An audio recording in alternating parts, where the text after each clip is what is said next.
cooking with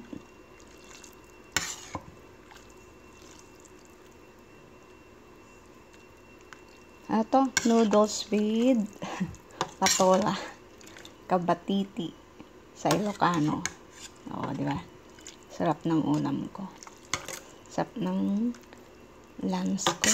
Noodles with talbos ng kamote.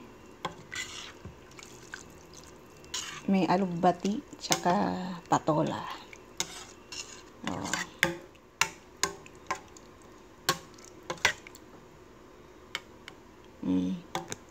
Sarap. May konting anghang. Tapos nilagyan ko ng asukal para di maanghang masyado. Noodles with kabatiti. Kabatiti. Patola sa Tagalog. Kabatiti sa Ilocano. Yeah. Sarap.